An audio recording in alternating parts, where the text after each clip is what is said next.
Hey you guys, so I got a message off via chess.com from a new follower who said please could I check out 3 of their games, and I've pulled the games up and we're just going to work through. So I think all these games are between people rated between 800 and 900, and so let's dive in. I haven't been through these in detail, but we're just looking for what are the major things. If you're rated 7, 8, 900, what do you need to be working on? What do you need to be looking out for? Okay, so in the first game, we're playing with the black pieces, and we have d4, knight to c6.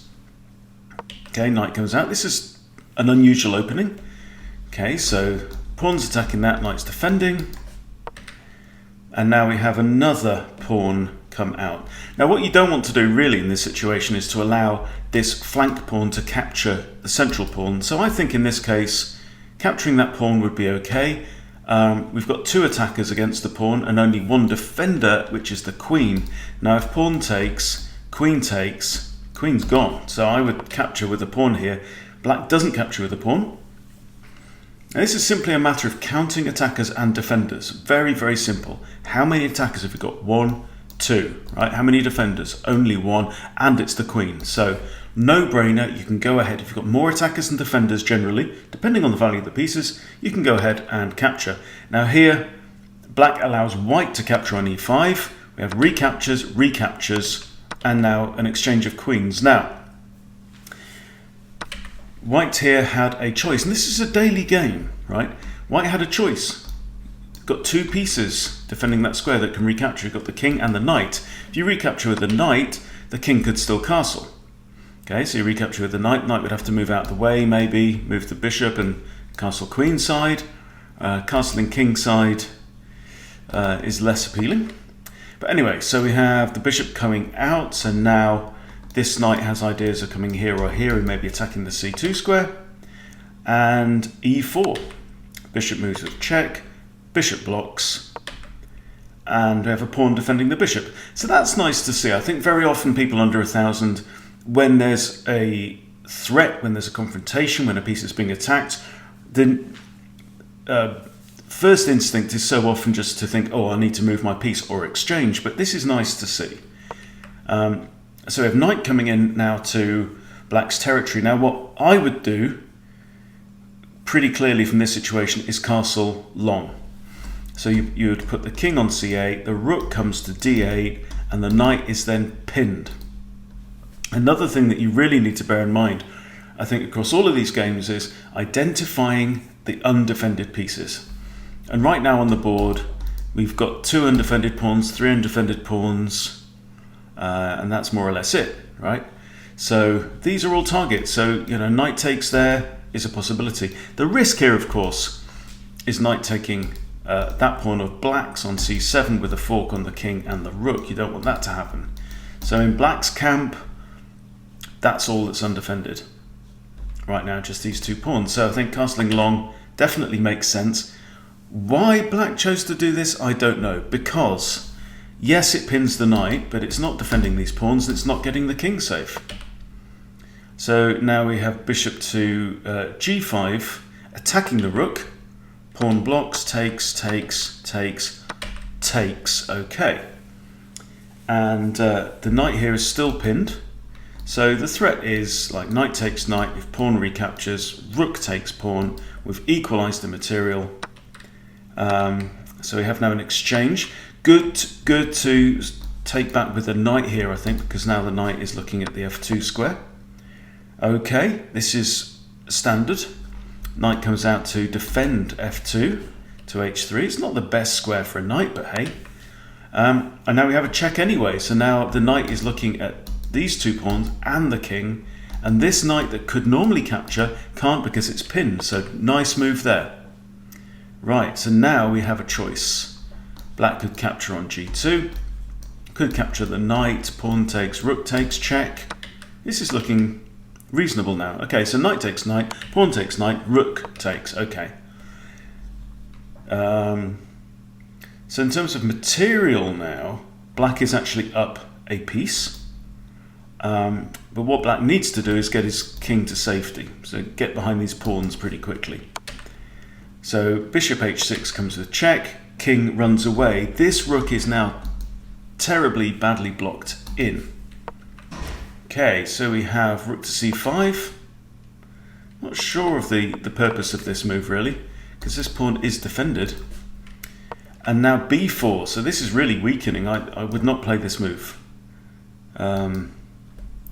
It's a pointless kick, and anyway that square is attacked by the knight. Okay, knight spots it, and now we actually have two attackers against c2 as well. Okay, so I hope to see the king scurrying away into this corner. That's good to see. And king comes out, and the knight captures with a fork on both rooks. Check, king moves, other rook moves. All right. So another good reason to get your king safe is that your opponent can't hit you with a check when he's in trouble. All right, so possible exchange of rooks going on. Okay. And now this rook moves away from the defense of this knight here. Now that's simply a blunder. Yeah, king takes knight. Now material is kind of equal. Okay, black grabs a pawn, interpose the rook. We have an exchange of rooks. And now, yeah, black should go on to win this in this position, because we've got a 3 against 0 pawn majority on the queen side, and we've got a 2 against 1 for white on the king side.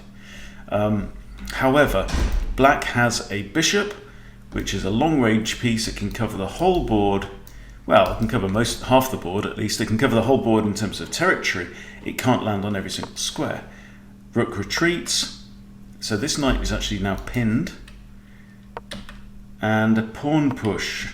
I think king b7 would have just felt more secure. You want this king to be shepherding the pawns up the board. You don't want to be throwing the pawns up too far. b5, I can't see an argument for that right now. And now c5. Now this king is not defending these pawns. The king should be moving up with the pawns. Really press that advantage home. Okay, now this is a good idea. So now we're attacking the pinned piece. Okay, so if the knight moves, yeah, I mean now because the king's retreated, we'll have an exchange of rooks. There we go, exchange, and now another pawn push. No, what you need to be doing is keeping these pawns working as a team. This is a killer combination you've got going on this side of the board. Another option is to capture the knight, but then g captures, and this pawn is starting to look pretty dangerous right now as well. So having said that, you also have to bear in mind this pawn is undefended. Pawn push, knight comes back, pawn push to here, okay. Right, so now at least the pawns are working together, but the king should be supporting them. Okay, we have king moves, bishop moves, knight now comes in to attack the loose pawn, and check, but this pawn itself is undefended, so king can capture. It captures, pawn pushes. Now the knight really needs to come to one of these two squares to guard c1. It does indeed. Bishop comes to attack a pawn, captures. Okay. Now, why is the king moving across? Okay, so the king's now thinking, I'm going to take care of this pawn, and hopefully we'll get a result with one of these pawns. Pawn pushes down. At this point, I think pushing this pawn as well would have made a lot of sense, because if it gets to here, if the knight has to take, then this pawn can promote. King comes back, bishop comes back. Bishop grabs pawn, knight grabs pawn, queen. And this is going to be too little too late. Okay, so now the knight's pinned, and that's the end of the game, and black wins. All right, so we have a win there. Let's move on to game number 2. Now we're playing with the white pieces. e4, e5, knight to c3, the Vienna game, and an unusual c6. So the f pawn and the c pawn are not the first pawns you want to think about moving at the start of the game, and one reason is they don't help the bishops to get out into the board very much. Yes, you know, this bishop has a route out into the board. Knight to f3 seems fair. This pawn is undefended. Pawn now defends. Again, this is the f pawn moving. Forget about it, pawn.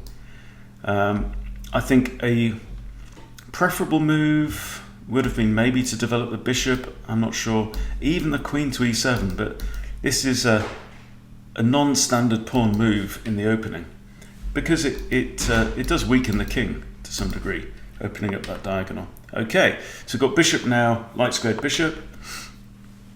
Knight comes out to defend this square. Really? It's not like the bishop was about to jump into that square, but I guess the f6 square is not available, so black's trying to develop his knight. And now d3, this makes sense. The light squared bishop is outside the pawn chain, and it also comes with a discovered attack on the knight. Okay, we have d5, pawn takes, and now instead of recapturing, bishop comes out pinning the knight. This point in time I'd be tempted to grab that knight and really mess up the pawn structure on the king's side. That would leave black feeling quite uncomfortable. We have bishop kick, bishop captures, pawn captures. This isn't too bad. We've got these two pairs of doubled pawns, but it's not too bad. Now pawn takes, and the bishop moves with check, knight blocks, effectively pinning itself. So now this knight cannot legally move. And this is an unusual move because the pawn and the knight are defending that. Obviously this one can't because it's pinned, but the pawn can simply capture. Black misses that move as well. Interesting. So we have knight takes knight. Makes sense. Queen can't recapture, pawn recaptures. I'm still liking white's position here very much. So what's the bishop going to do? Drop back to a4. No, we have a check. Now the problem with this is when you've got a piece that's under attack, like this bishop here, a counter-attack can be good, and a counter-attack with check can be forcing. However, this now leaves black the opportunity of playing g6. And g6 comes with an attack on the queen. So if black plays g6, white now has two pieces under attack on the next turn, and therefore cannot save both of them. However, if that is played, I suppose you could grab the knight. But instead of all that, the king moves, and now the knight is captured. I don't know if white ignored the fact that this bishop was under threat, but again we have queen moves with check, king moves away, now the bishop drops. Okay, now white is currently one pawn in front. I think one of the things this shows is that we've got involved in tactics a little bit early. If white had simply castle kingside, he would have been in a much stronger position here, because now it's going to make life difficult for this rook to get involved in the game. And we have a hanging bishop. Okay, two hanging bishops in fact. And now we have a pawn push when there's also a hanging bishop. So something that's really, really important to do, especially when you're playing daily, go through each side of the board and say, okay, what's defending what? What's undefended? That's undefended. Defending, defending, defending, defending, defending each other, defends that, okay? So there's one undefended piece, but the other thing you have to look at is what's attacking what, okay? So at this moment in time, pawn's attacking the pawn, queen's attacking nothing, pawn's attacking the bishop. So you have to spot which of your pieces are under threat at any point in time. And right now, with this bishop under attack by that pawn, this pawn move makes no sense whatsoever. Okay, pawn takes bishop, queen takes pawn, check, king moves out of the way, rook comes across to attack the queen, queen moves out of the way. All right. Now you can see white is really suffering from the fact that this bishop on h1 is not in the game. Should have castled earlier. Sorry, bishop, rook. Rook advances. Now we've got a dangerous pawn on a4. Rook comes across, but again, count attackers and defenders. Two attackers, right? Two defenders. So that doesn't make sense for the attackers to initiate the exchange, because if rook takes pawn, queen takes rook, you're down a rook, right? And then, yeah, you could exchange queens, but there's no point. Pawn pushes now to a square where it is defended by the bishop. That's reasonable. So what's undefended here? Undefended, undefended. Right, it doesn't take much to spot what's undefended on the board. Rook takes. This is now looking fairly threatening for white, but of course, the other thing is, of course, with this pawn moving, we now have the queens facing off. You need to be careful about that, because this queen is undefended, whereas this one is defended by a pawn. So we have check. Okay, and now this is just a completely losing position, and the reason why, it just comes down to spotting what is under attack and what is undefended, right? When you watch good chess players, they are coordinating their pieces much better together, making sure that everything is as protected and defended as it can be. They want to engage all their pieces into the game, and right now black has 2 active rooks, a very good bishop, and a very dangerous pawn, and there's very little hope now for white in this game at all. So he's just giving up material now, and now we have a skewer on the king. f3 should actually have been played here, counter-attacking the bishop and protecting there, but we've lost the rook, and now that's the end of the game. Okay, game number 3. Again, we've got the white pieces, e4, e5, d4. Centre game. Okay, so we could have seen the Danish gambit. As it is, we haven't. And now bishop out. Okay, knight out and c3. Okay, so I guess this is involved in this idea. So if e takes d4, c takes d4, we've still got the 2 central pawns. We have d6. And d5 now to kick this knight. And the knight can't go here or here because of the pawn, so it can only either retreat or go on to a5. It goes to a5, now hitting the bishop. Queen comes out with check, so that is an interesting counterattack, because black now can't really attack the queen. The only real way would be b5, in which case you could capture. An alternative would be bishop d7, in which case you can grab the knight. So interesting move. Knight can't move back here to defend because of the pawn. So this is fairly strong. But now with c6 comes with a discovered defense of the knight by the queen.